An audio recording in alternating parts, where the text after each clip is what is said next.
Bonjour à tous, bienvenue pour cette nouvelle vidéo. Nous allons voir une partie qui a été jouée entre amateurs sur internet à la cadence de 30 minutes par joueur. Elle a été jouée sur le site chess.com. Donc ce sont des joueurs qui sont classés aux alentours de 1100 Elo.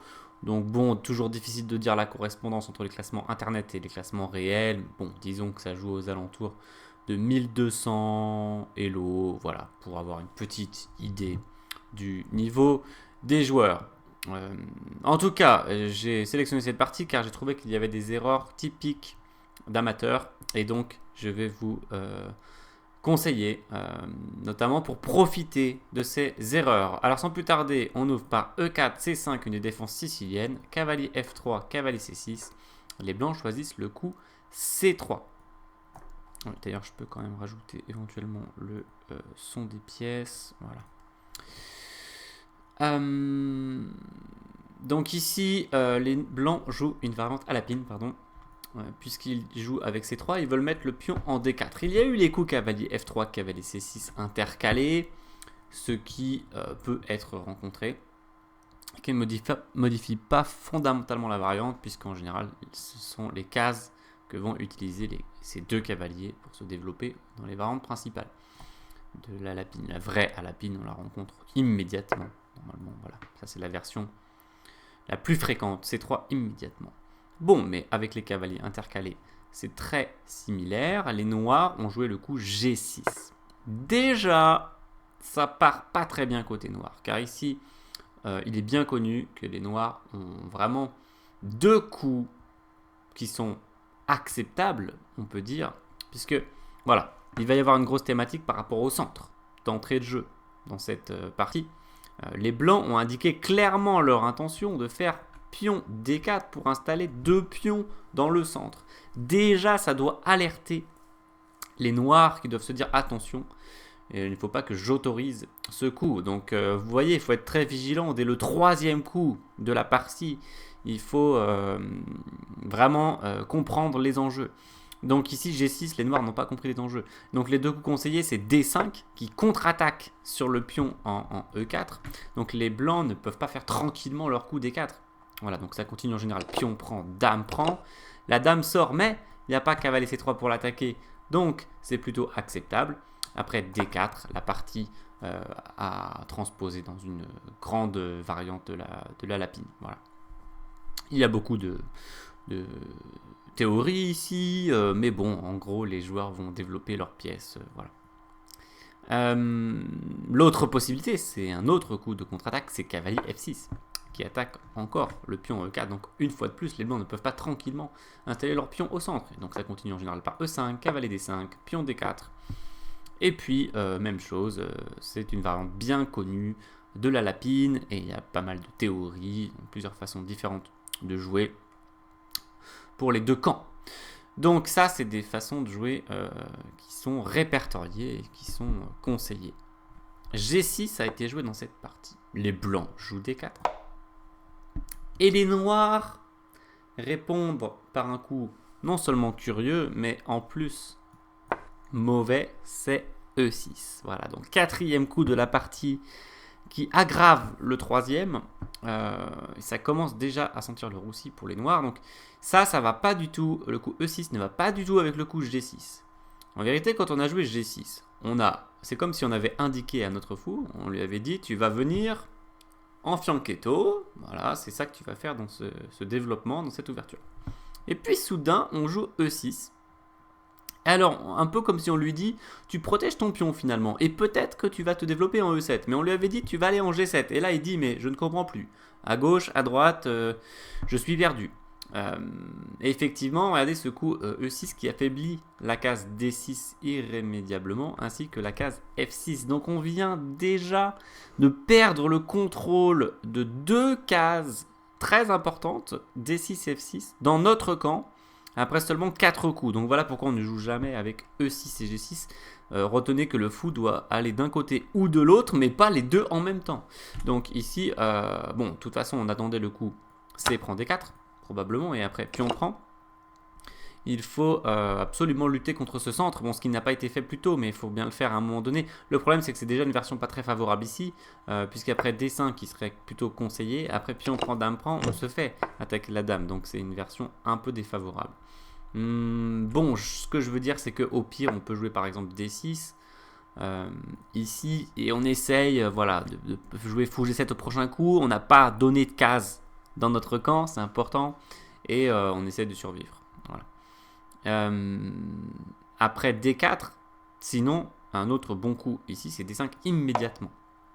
Encore une fois, on contre-attaque le centre, c'est fondamental.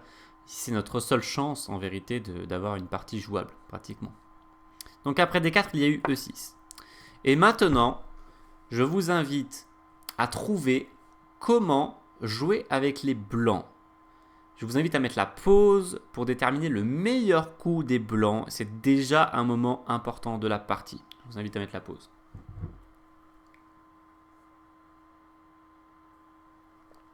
Alors j'espère que vous avez puni votre adversaire pour son jeu de piètre qualité.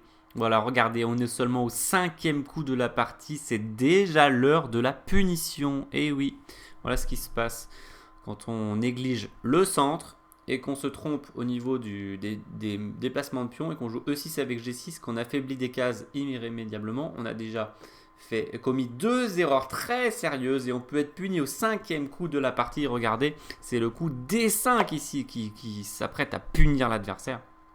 On prend l'espace, d'accord? Il nous a laissé le centre, et bien merci, maintenant je prends l'espace.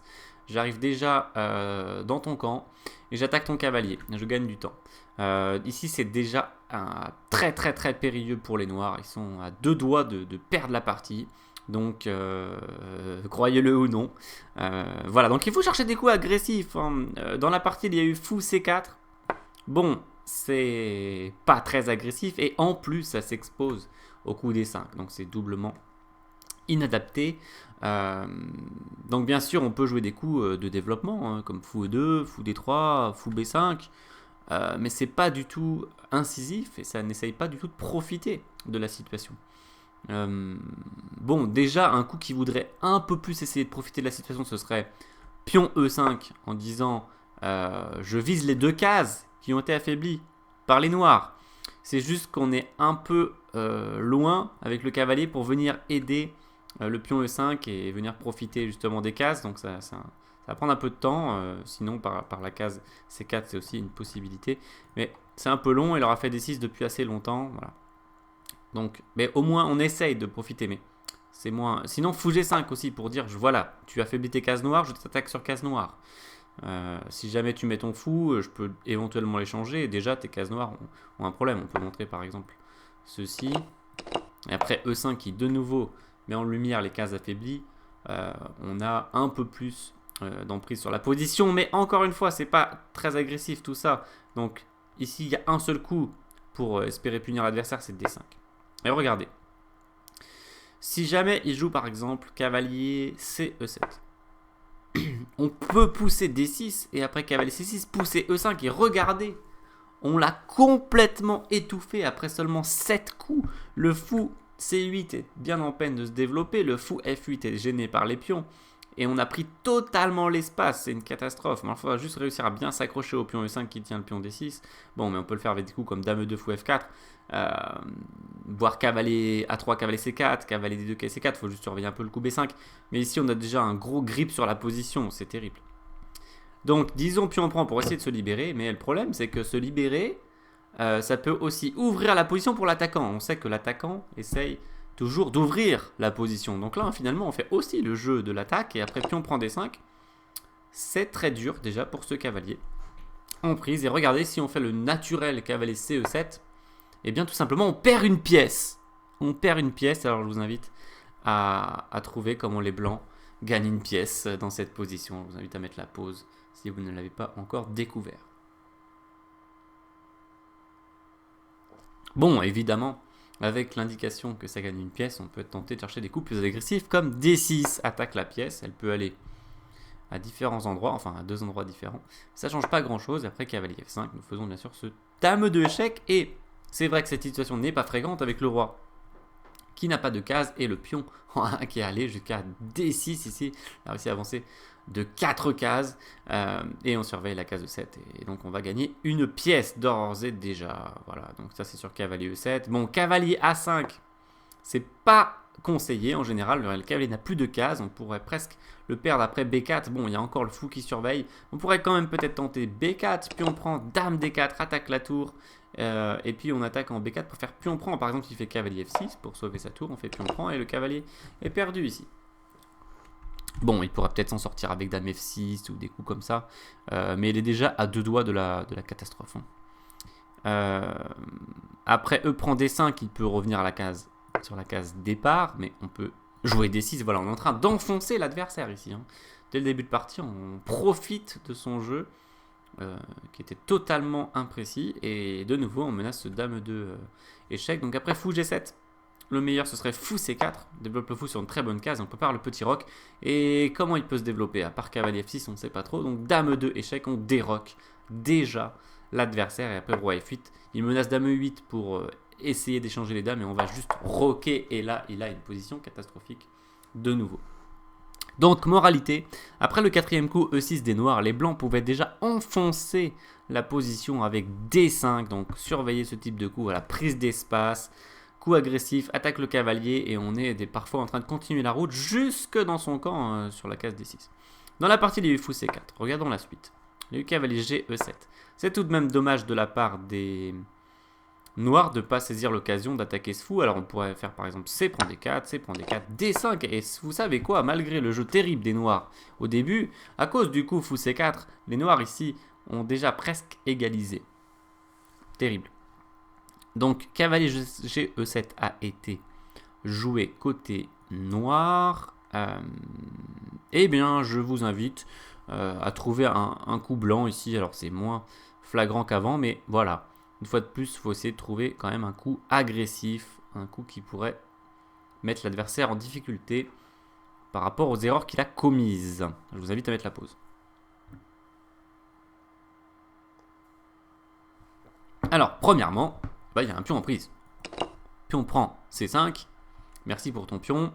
Et si tu essaies de le reprendre, je peux éventuellement m'accrocher avec B4. En plus, la dame maintenant est sur la colonne semi-ouverte. Le coup D6, pas possible pour l'instant à cause de pion prend en passant. C'est désagréable. Donc déjà, ce serait un bon coup. Sinon, D5, c'est pas si mal. Mais comme on a fait ce fou C4 qui n'était pas très inspiré, après cavalier A5, on se fait attaquer. C'est déjà une moins bonne version que tout à l'heure. Dans la partie, il y a eu fou G5. Et j'ai bien aimé ce coup de l'amateur parce que il essaye, voilà, de mettre en lumière l'affaiblissement sur les cases noires. Il se développe certes, mais il fait un peu plus que se développer. Il veut viser la case affaiblie. Ça me plaît. Il y a eu C prend D4, C prend D4, et là les noirs ont joué le coup dame B6. Je comprends qu'il ne voulait plus être cloué et qu'il cherchait lui-même à créer des menaces, notamment sur le pion B2, avec un peu de pression tout de même sur le pion D4. Cependant, nous allons voir que c'était une grosse erreur. Eh bien, qu'est-ce qu'il fallait faire? Tout simplement, fou G7, franchement, c'est le moment. Ça fait quand même déjà plusieurs coups. Les noirs, ils ont joué G6 au coup numéro 3 et ils ont toujours pas mis le fou dans le fianchetto. Normalement, quand on prépare la sortie du fou en fianchetto, il faut pas traîner, il faut le faire le plus vite possible, dès qu'on peut. Voilà. Donc là, ça fait déjà longtemps et il est bien temps, au 7e coup, de finalement l'installer. En plus, c'est quand même très important, il surveille la case F6, on met un peu de pression sur le pion D4. Voilà, ici déjà, on est pas loin de l'équilibre avec les noirs. Mais dans la partie, il y a eu dame B6. Donc attaque le pion B2. Et là, c'est deuxième moment très important de la partie. Et donc, exercice pour vous. Voilà, vous avez les blancs. Votre adversaire vient de jouer dame B6 au 7e coup de cette partie. Et qu'est-ce que vous faites? Comment vous abordez la position? Et quel coup vous allez sélectionner? Je vous invite à mettre la pause.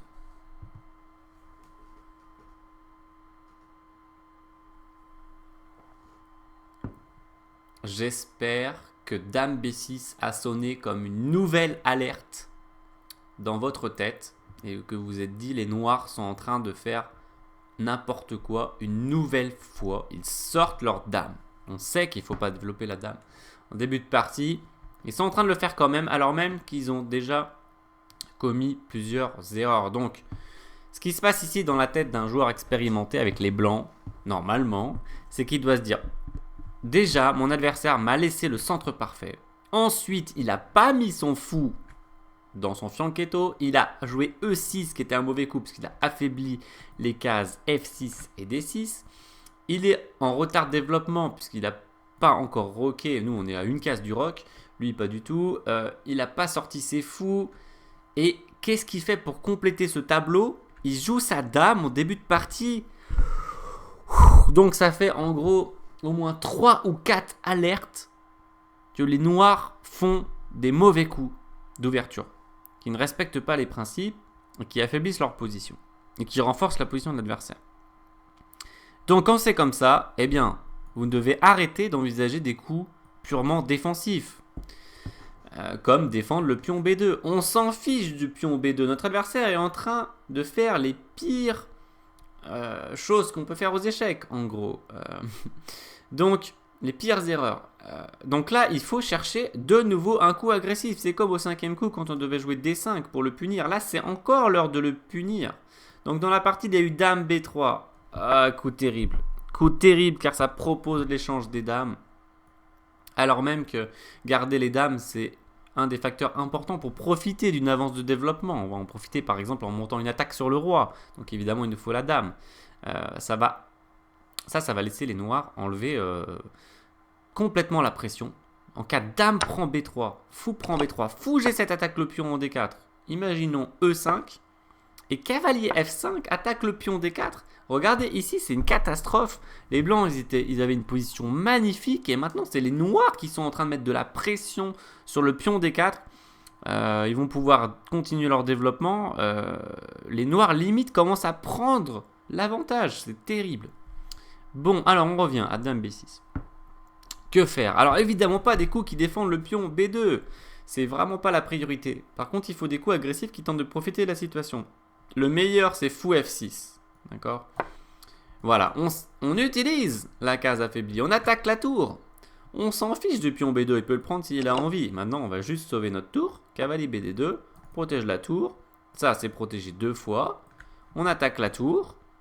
Et sa dame est en danger également, car elle vient chez nous, comme ça, toujours périlleux pour une dame, des fois elle rentre pas chez elle. Donc ici, il n'y a pas de choix pour les noirs, il faut sauver la tour. Et après, disons tour B1, regardez, on peut faire le bilan de la suite de coups, de la séquence de coups, mais c'est une catastrophe pour les noirs, leur position est en ruine. Les blancs ont le centre parfait, ils ont développé leurs 4 pièces mineures, ils ont déjà développé une tour sur une colonne semi-ouverte. Prochain coup, ce sera petit roc assurément, et il n'y aura plus qu'à bouger la dame pour relier les tours. Les noirs, ça ressemble à rien du tout. La dame est en train de se faire attaquer, elle est en voyage, on ne sait pas si elle va réussir à rentrer chez elle. Là, on ne peut plus faire le petit roc, donc fou F6 qui oblige la tour à bouger, ça empêchait le petit roc.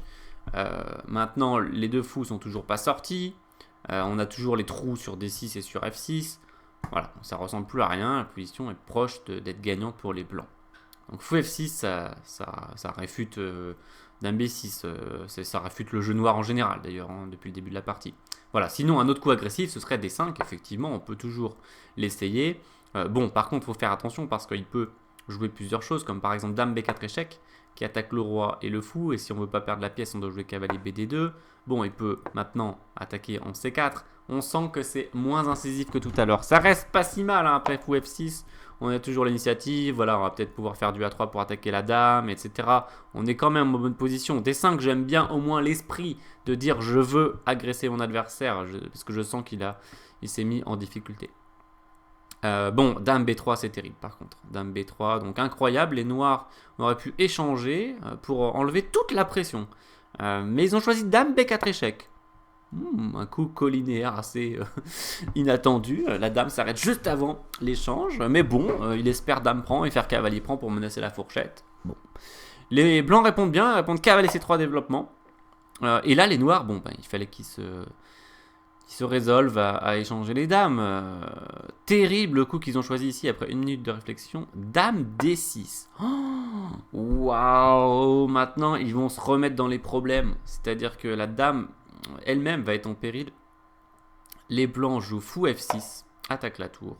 De nouveau, on va empêcher le petit roc, puisque la tour va devoir se déplacer. Tout du moins, c'est ce qu'on aurait cru, car les noirs auraient dû, bien sûr, jouer tour G8. Et évidemment, après le coup petit roc, les blancs avaient une position splendide. Centre parfait, rien en prise, on a relié les tours déjà. On est vraiment en position superbe. Maintenant, l'objectif va être d'ouvrir la position pour essayer d'atteindre le roi noir. Comme j'ai dit tout à l'heure, le camp qui a l'avantage essaie d'ouvrir la position. Donc après fou F6, les noirs ont commis une erreur typique d'amateurs, c'est-à-dire qu'au lieu de sauver leur tour, ils ont tenté la contre-attaque sur la dame, voilà, et le fou. C'est toujours tentant de contre-attaquer, c'est souvent mauvais. La manière conseillée de jouer aux échecs, c'est j'ai une pièce en prise, je sauve ma pièce. Il est vrai que de temps en temps, on a un coup meilleur, intermédiaire, mais essayer de faire des coups intermédiaires quand on est au niveau amateur et qu'on calcule pas forcément toutes les suites comme il faut, c'est source de problèmes. Mais déjà, en général, c'est source de problèmes de tenter des coups intermédiaires quand on a une pièce en prise. J'ai envie de dire que 9 fois sur 10, ça marche pas. 9 fois sur 10, ça se retourne contre nous. Donc voilà, après vous faites ce que vous voulez, si vous voulez tenter des coups intermédiaires, à chaque fois je vois des parties d'amateurs, à chaque fois je vois des coups intermédiaires, à chaque fois ça perd. Bon, non, à chaque fois, j'exagère, c'est pas à chaque fois, mais voilà, 9 fois sur 10, c'est perdant. Donc, cavalier A5, bah là voilà, c'est encore le cas. Dame B5 a été jouée par les blancs, bon j'aime pas trop se rapprocher trop de la position noire, je préfère Dame A4 qui fait la même chose, c'est-à-dire protéger le fou et attaquer le cavalier. Et n'oubliez pas que la tour est toujours en prise, donc les noirs vont perdre du matériel finalement. Ils ont pris le fou, les blancs se sont emparés. Alors voilà, pardon, il y a eu Dame B5, cavalier prend C4. Et les blancs se sont emparés de la tour. Bon, mais ici c'était sympathique parce qu'on pouvait également faire Dame prend cavalier, qui était aussi très très fort parce que vous voyez, ça libère la case B5, donc la tour va s'en aller. Et maintenant on va placer cavalier B5. Et après Dame C6, on va placer ce cavalier C7, échec, protection par rayon X à travers la dame. Et donc on gagne du matériel, on va aller chercher la tour et on va voir si on ressort. Mais déjà on aura gagné minimum une qualité. Dans la partie, il y a eu fou prend tour qui gagne également la qualité. Cavalier B6. Fou E5. Le fou revient. Voilà. Il utilise toutes les cases noires affaiblies par les noirs. Attaque la dame. La dame qui a failli se faire attraper. Elle n'a qu'une seule case. Propose l'échange. Maintenant que les blancs ont encaissé une qualité et décident d'accepter l'échange de dames, on aurait pu aussi argumenter que garder la dame, par exemple dame E2 ou dame D3, ça aurait pu être pertinent puisqu'on aimerait bien aussi mener une attaque, mais quand même avec une qualité de plus, c'est une bonne idée d'échanger les dames. Il y a eu cavalier prend fou F6, encore la case affaiblie. Le fou est très très bien implanté chez les noirs. Cavalier B4 pour essayer de faire une fourchette en C2. Il y a eu petit roc. A noter qu'ici, comme il n'y a plus de dames, vous pouvez envisager des coups comme roi E2 qui surveille par exemple la case D3. Pourquoi pas même à un moment donné continuer avec roi E3 à venir protéger les pions. Voilà, plus tard. C'est la finale, donc on relie les tours, on prépare la sortie des tours, et puis le roi, ben, il contrôle des cases lui aussi, voilà, donc il peut être utile. Bon, petit roc, c'est pas un mauvais coup. Cavalier D3 de la part des noirs qui attaquent le pion B2. Ils étaient vraiment très concentrés sur le pion B2 dans cette partie. Nouvelle erreur de la part des noirs, eh bien oui, pourquoi? Ben, regardez ce qu'il fait, il a toujours pas développé plus que 2 cavaliers, et il tente avec un seul cavalier d'attaquer. Les blancs pouvaient punir l'adversaire. Je vous invite à mettre la pause pour trouver comment.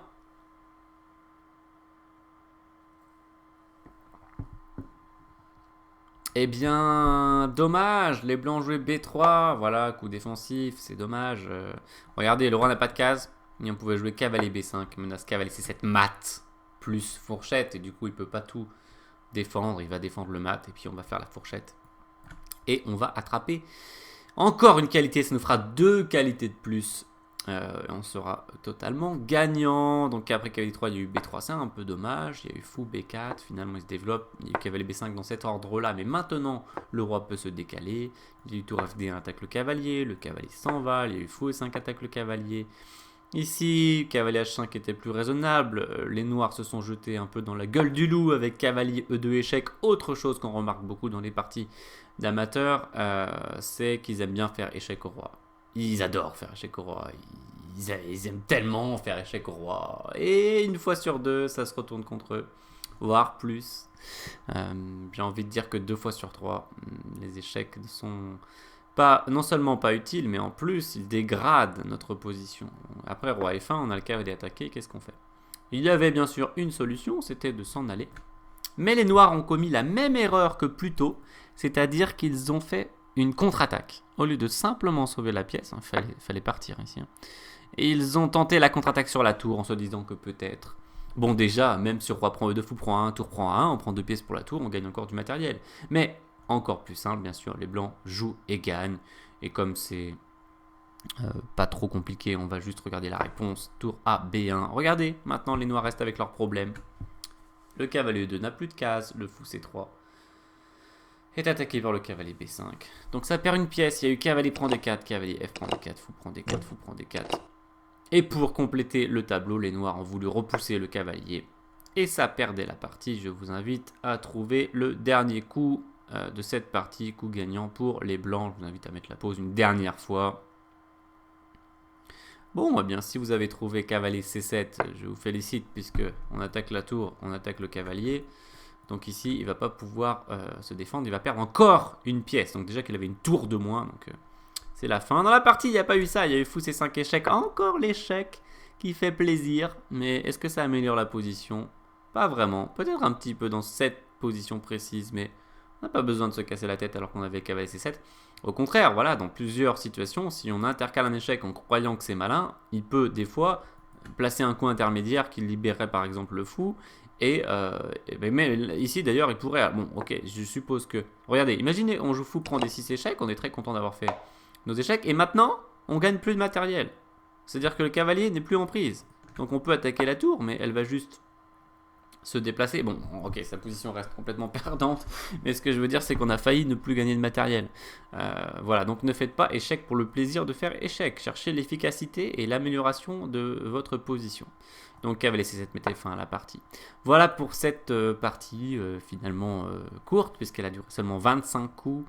Et vous avez vu les moments importants, les moments critiques sont arrivés très tôt dans cette partie, puisque les noirs ont commis des grosses erreurs qu'on retrouve assez souvent au niveau amateur. Ils ont laissé complètement le centre à l'adversaire, et après E6 au 4e coup, vous avez vu que c'était déjà l'heure de la punition par ce coup D5 qui prend l'espace, qui agresse le cavalier et qui enfonce la position noire dès le début de partie. Le deuxième moment très important, c'était après cette coup dame B6, trop d'alerte rouge ici côté noir, hein, comme je l'ai expliqué tout à l'heure. Il enfreint tous les principes de développement, y compris maintenant sortir sa dame en début de partie. Et donc là, c'est plus temps de chercher des coups défensifs. Il est temps de chercher comment punir l'adversaire avec des coups comme fou F6, qui le met en difficulté terrible et irrémédiable en vérité. J'espère que ça vous a plu. N'hésitez pas à mettre un like si c'est le cas sur la vidéo, à la partager sur les réseaux sociaux. Ça peut profiter à d'autres joueurs, à des joueurs qui cherchent à progresser aux échecs. Donc n'hésitez pas à la partager, c'est assez rapide, hein. Il vous suffit en dessous de la vidéo, par ici, de cliquer sur partager. Si vous n'êtes pas abonné, vous pouvez aussi cliquer sur le petit bouton qui est ici pour le petit icône s'abonner, ou sinon en dessous de la vidéo également. Laissez un commentaire si vous avez une petite remarque à faire ou quelque chose que j'aurais oublié, ce qui est aussi possible. Dans l'attente d'une prochaine vidéo, portez-vous bien et puis je vous dis à très bientôt. Ciao!